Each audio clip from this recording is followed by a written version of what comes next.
Good afternoon, YouTube. Happy 2022. Sorry again, it's been a while since the last video. Health hasn't been great. I seem to say that every time this time. Anyway, I've got a few knives that have yet to be reviewed, a lot of which I've had for kind of 6 months or more. It's just taken me that long to get around to it. So I wanted to show you the Boker Barlow that I got back in July 2021. Only just getting around to doing a video on it, but hopefully you'll find it useful. I've seen quite a few different knife reviewers doing reviews on these Boker Barlows recently, so I thought I would throw my 2 pence worth into the mix. So I got this one, as I say, back in July. I originally bought an MKM knife, but it wasn't UK legal, so I sent that back and I got something else, and I got this to top up the price. This was £95, so best part of £100 for this little Barlow, which is obviously expensive. These Soligen made Barlows are expensive.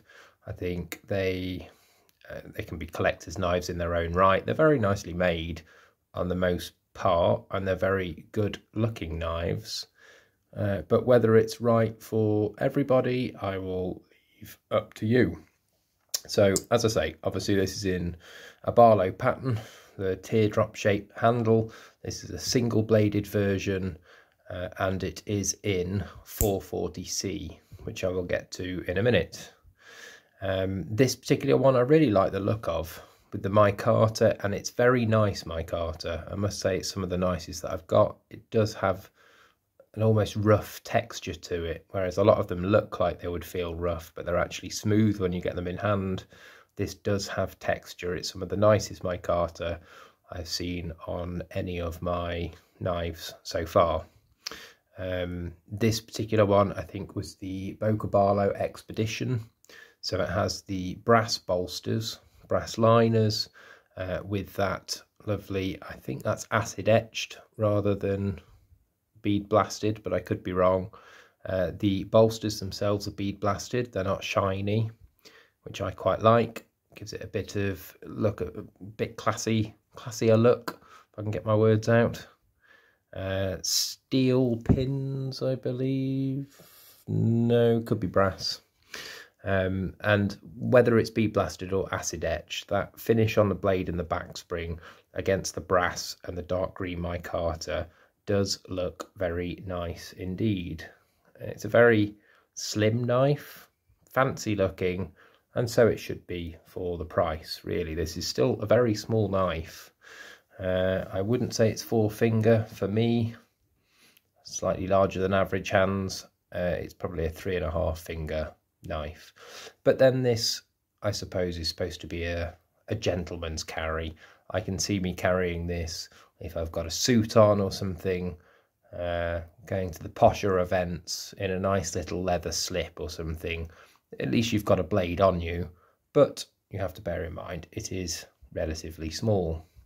I do have a few gripes with this knife though, albeit, as I say, I know they're collectible, but the knives made in Soligen for Boker are supposed to be the top of the line, and you pay for that. You really do pay for that compared to other Boker brands. It's a very expensive knife, near the best part of £100 over here.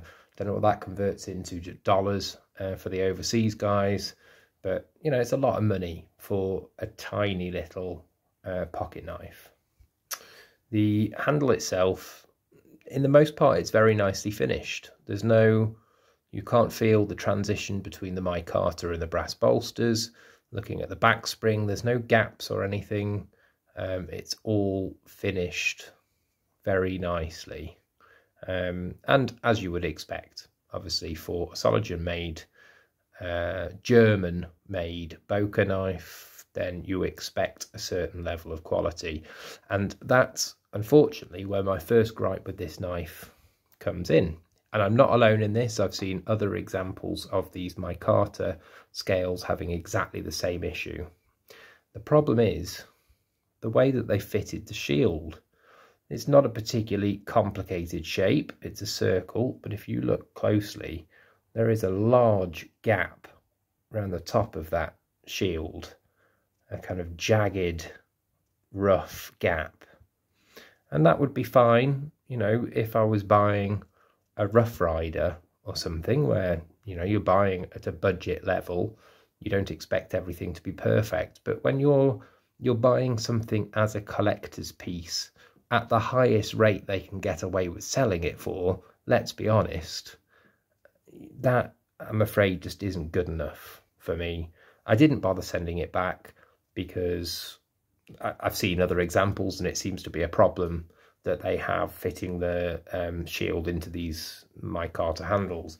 Not a problem for Rough Rider, coincidentally, who I have another Barlow here with micarta scales, and the shield fits much better than on the German-made Boker. So that's my first gripe with this knife. The walk and talk on this is fantastic, probably one of the best that I've got. I'll shut up and let you listen to it, but the snap on this blade, the crispness, the positivity of the action is fantastic.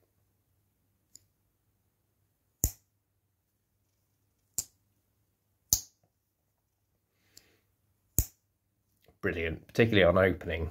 That snap on opening is amazing. I really like the coating on the blade. Gives it that look a little bit more special. I didn't measure the blade before this video. I don't think you're going to run into any problems over here. It's a small clip point blade with a nice long, I wouldn't say that's match strike, but this long nail pull at the top. It does look very attractive.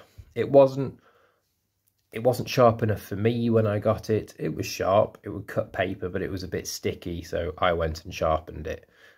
My edges probably aren't the best, but anyway, now it is very sharp. And that probably leads me on to my second gripe with this knife, that it's 440C. Now for £95, the best part of £100, for their top-of-the-line German-made Boker examples, I just would have expected them to go with something a little bit better than 440C, to be honest. I mean, if you compare it against the Boker Plus XS, yes, you know, it's a cheaper-made knife, it's G10 handles. Again, it's basic, but you've got 9CR13 on this, so about the equivalent to 440C, but obviously a much bigger blade, a much deeper blade, a nice thin hollow grind. As a knife, this is going to be far more useful than that. It just is. That's just fact. So you're really paying all the extra money on this for it being a collector's item, and hopefully the quality of manufacture is supposed to be higher than on things like this. I mean, taking that shield into account in the micarta, I don't know that you can say that. So that's my second main gripe with this knife. Comparing it against some other Barlows, because I don't want to take up your whole day, another big problem for things like this is that real steel Heine Haynes collaboration. Again, in a Barlow pattern, a bigger blade. You may prefer the sheep's foot, you may not. I think you can get this in a clip point as well. But you've got Bowler N690 on this one. So you've got a better blade steel and you've got titanium bolsters. And is it any worse made? I wouldn't say so. You know, this is probably going to be a more useful knife for most people than this is. It is a full 4 fingers. It's slightly bigger, and it's about £70 from memory as opposed to 95. So that is a big problem for these Boker knives. This, as a knife, I say is a better knife. Comparing it against another Barlow that I own would be at the other end of the scale, which would be a Rough Rider. I haven't done the review on this yet. I will do it at some point. But again, it is a slightly larger blade. It's obviously much thicker because this is a 2-bladed knife, and it's not made you know, it's not supposed to be a top of the range expensive knife. These cost about 20 quid, but that's 440A as opposed to 440C on the Boker. How much of a difference that makes to most people, only you can judge. Another one I would say worth considering if you are looking at something like this. Not my favourite knife in the world, but when you look at the materials used,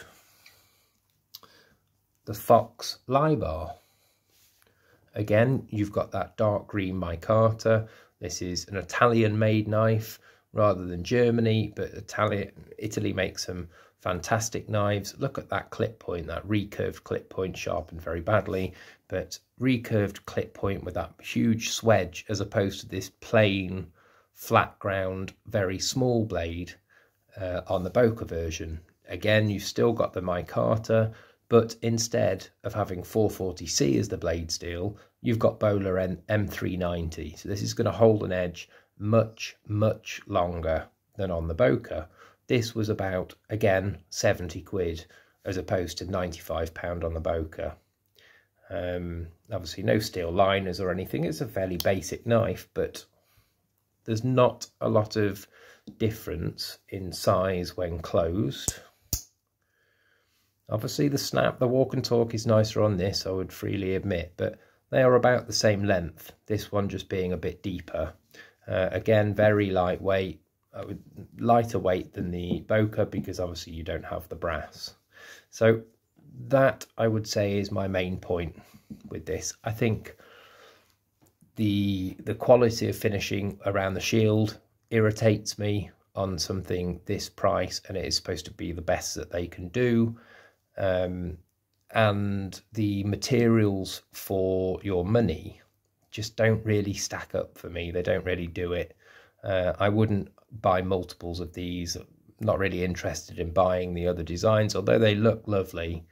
I guess I carry more modern slip joints than I do traditionals most of the time, so I don't feel the need to collect different versions of these, and I certainly wouldn't pay £100 each for them. You know, if I was going to pay that kind of money, I'd probably go out and start buying GECs and things like that for traditionals. So I hope that has been of use to somebody. I'm sure there'll be plenty of people out there that love their Boker Barlows, and don't get me wrong, it's a very nice, classy little knife. For me personally, I think they are overpriced, and they are kind of shortchanging people with the blade steels. Don't get me wrong, you know, I've said time and time again, most people don't need M390 as your blade steel. I can get by with 90R13. My favourite area is things like Bowler N690, VG10, that kind of stuff, because they're great steels and you get them cheap. You know, you're not paying through the nose for those products. But to pay through the nose and then get a budget steel on top and a poorly finished shield, it's bad form, isn't it? I think they either need to lower their prices, I think it's all to do with taxes and importing them into the country, or they need to actually offer competitive materials if they're going to keep up those high-end prices. That's just my view. Obviously, it probably won't reflect what a lot of you think, but you know, that's what this channel's about, honest reviews for pocket knives. So I will see you all again soon with the next review. Sorry it's been so long. I hope you're all okay, and take care.